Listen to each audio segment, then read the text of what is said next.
So what do we got on the project today? The California budget and what it's looking like. A while back in 2008, they had a proposal for the speed train. It was going to cost $33 billion, and it was supposed to be finished by 2020. We are now in 2025. That money is gone. They put up the money for it, and it disappeared. It's gone forever. So now their new proposal is $128 billion. And when's that going to finish? We don't know. After these fires, again, they should put that on the back burner and use that money to help all the people that lost their homes. These people are being given $43,000 to help rebuild. In California, there's a lot of things that you have to go through in order to build a house, right? You have to pull permits, which costs money, obviously. Then you have to get an architect that's going to design your home, right? They need the prints. That can cost anywhere from $10,000 to $20,000, $30,000, $40,000. Then you have to pay the city to review it. Then after they review it, they authorize, for you to start work. Then now you got to start pulling permits to do this and to do that. So $43,000 there's pools more expensive than $43,000. There's not enough money to even start. So anyways, they should have learned something from these fires, where we're at, right? So here we got California. Governor Gavin Newsom includes salmon hatchery spending in 2025 and 2026. Another fish.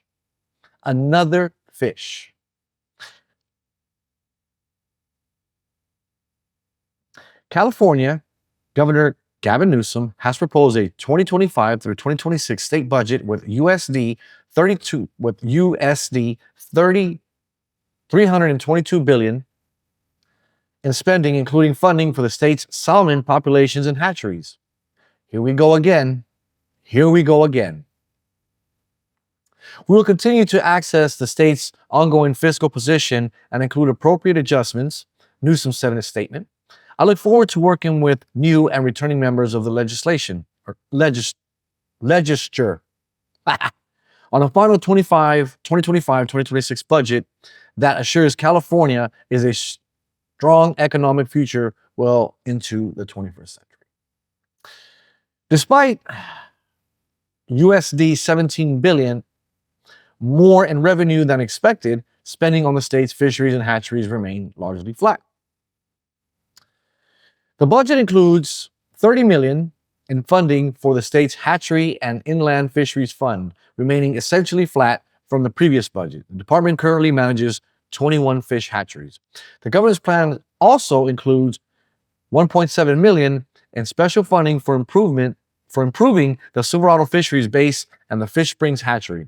In addition, funding for upgrade fish hatcheries for Central Valley, Chinook salmon was included among the USD $86 million set aside for coastal resilience projects, according to the state's budget summary.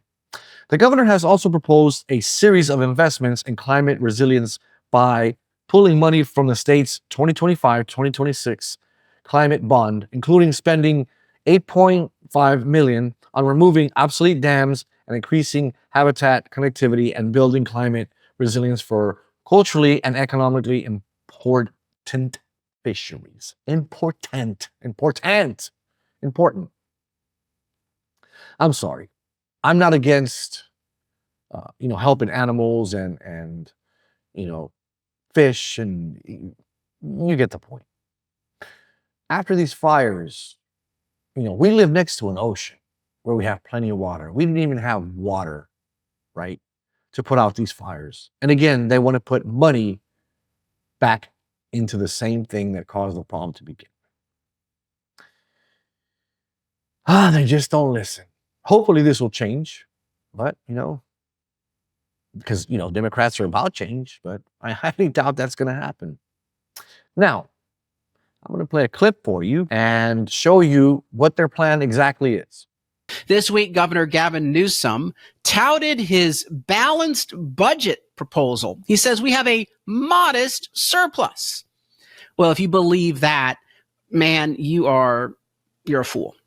Sorry to offend you, but you would be a fool if you believe anything that Governor Gavin Newsom has to say. Remember, this is the same asshat governor who said just 2 years ago that we had $100 billion plus surplus. And as a result of that, he expanded state government spending off the charts. And he gave a bunch of taxpayer handouts away to illegals in the process.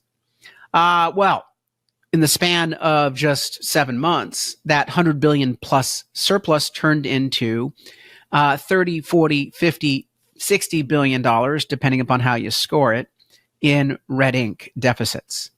And of course, so now, again, red ink deficits. Every time they say they're going to fix something or this is what their budget's for, along the, I know things come up, as humans, right? Obviously not as monsters, but things always come up, right? Whether you're working, whether you're not working, things happen. Whether it's to your vehicle, your home, some unexpected finance, and yeah, it can add to something that you didn't plan for. You have, let's just say $100 put away for a rainy day, and now you have a $500 problem. Yeah, things can add up. But sometimes, it's unnecessary. So the things that come up here in California, it's not necessarily that things are happening, other than the fires we get every year. But if you have that $100 saved for a rainy day and you are spending on stupid things that you don't need, that money's going to be gone, and later on you don't have for a rainy day. So what I'm saying is that we have money put aside supposedly for all these things for California, for our state, to help, everyone with all these resources and money. But then later on, oh, well, we couldn't do this because of the homeless problem. We couldn't do this because of that. And now they have an excuse of why, they don't have the money they have. And right now we're missing $24 billion that was being given to the homeless. And the people in these non-profit programs, we're making out about $250,000 to $300,000 a year to pass out needles, clean needles, and drugs. Anyways, let's watch this clip. First, Newsom says he has a modest surplus, but in fact, the Legislative Analyst Office continues to project budget deficits in the tens of billions of dollars immediately in our future. And so we are spending in this budget at an unsustainable rate. He's only able to claim a modest surplus because there was a final surge of revenues into the state. But those revenues are illusory. They are temporary.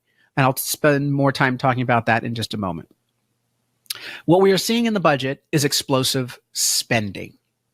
We've seen our budget, state budget, jump from $126 billion in 2011 to over $298 billion last year. And now it is $320 billion in change. That's an increase of 137 to 148%. And we've seen a per capita increase. Just between 2011 and 2024, we've gone from $33.53 per person spending in the state to over $83.63 last year. And now it's approaching $9,000 per person in our state. You hear these numbers and it's like, wow, I mean, where's this money going? Well, again, we put these people in power and we have no answers. And if you've seen that video of Mayor Bass in Los Angeles, when they asked her, why did you leave the country? Why haven't you done this? And that's what we get, just. But if you ask Gavin Newsom, he's like, yeah, we have a little over there. We have a little over here. We have some right here. We have some up there. We have some down there. But he won't answer the question. He'll just keep, diverting, and it's somewhere else, somewhere else, somewhere else. Oh, God, oh, sorry. I don't. I want to get canceled, you know. But again, we have no answers. Now, Newsom refuses to cut those lavish, wasteful expenditures, including high-speed rail, for example. It went from $30 billion price tag to $138 billion, and it's climbing. We have high labor costs in each state department because our state government employees are being paid higher salaries, higher pensions, higher benefits than their counterparts in the private sector. We also see higher taxes. The biggest tax increase we've seen just this year is an increase in the payroll tax. Gavin Newsom allows that payroll tax to continue to increase in this year's budget. He could use the state funds that he already collected from the federal government. He could refund that to the federal government. He could reform the employment development department, which runs our unemployment insurance program, but he chooses not to. So instead, every employee will now have a $23 increase in the payroll tax that the employer is going to have to pay out, meaning less money for you in the form of your labor benefits, your salary and benefits that your employer can afford. And again, we end up paying for it. No matter what, we end up paying for it. You know, it's always us. The government, you know, has changed and, oh, well, you're going to pay a little more tax. You have to pay your fair share. It's always our fair share, our fair share, our fair share, right? And then people say, well, why don't the rich people pay their end? You know, why all these corporations pay, you know, more money? And here's what people don't understand. If these corporations pay more in taxes, you're going to have more layoffs, which, you know, a lot of job loss. Then they're going to increase whatever their product is by 10 to 15%. So let's say for McDonald's example, they're going to have to pay $100 million more a year. They're going to have to get that money somewhere. So what are they going to do? Their corporate office, they're going to fire a few people. And throughout their whole, you know, chain of restaurants, they're going to have to fire a few people. And then their food's going to go up even more. So now you have unemployment skyrocketing and your food is going to cost way more. But hey, you want them to, you know, pay their fair share. So they have to make their money somewhere. And a lot of these corporations, I'm sorry, it's corporate greed. You know, in 1960, a cheeseburger was about 15 cents. Fries was about 10 and a soda was about 5 cents. You could feed a family eating 2 cheeseburgers each, a soda and fries for under $2. I did the math, and that $2 is the equivalent of $17.20. Now, today, that's basically one meal here in California. It costs about $50 to $60 to feed a family of 4 at McDonald's here in California. So again, you could feed a family for $2 in 1960. And again, cost of inflation, everything goes up, right? So with inflation and everything, that would be the equivalent, like I said, today of $17.20. But it's not. They keep raising and raising because they want to make money. Everybody wants to make money. But, you know, there's one thing, you know, everybody wants 100% profit. But all these companies aren't making 100% profit. They're making anywhere from 400 to 1,000 to 2,000% profit. It's greed because the shareholders want more money, and that's just the way it goes. And we keep going to these places and making them rich. And then we complain that they're not paying their fair share. We don't want them to pay their fair share. We want them to lower, you know, and as long as they keep getting benefits, that should be the thing. Well, you know what? They don't have to pay more taxes. Why don't they give them more incentives and lower the cost of your food so we could shop there, so we can afford it? You know, back then you were broke, you went to McDonald's, Jack in the Box. Now it's like, oh, either I can cook here at home or get McDonald's, the same price. You know, it's ridiculous. How are we supposed to survive? Where corporate greed is just getting worse and worse. And that's all thanks to COVID. Not saying there wasn't greed before, But that's where the price gouging started. A lot of people started taking advantage of it. And Joe Biden said he was going to get to the bottom of it. Just like he was going to get to the bottom of all these oil companies charging all this for, and he's going to lower. Nothing happened. All our money went to Ukraine and to the other wars. Nothing happened. Nothing. And here in California, well, Gavin Newsom just didn't do his part either.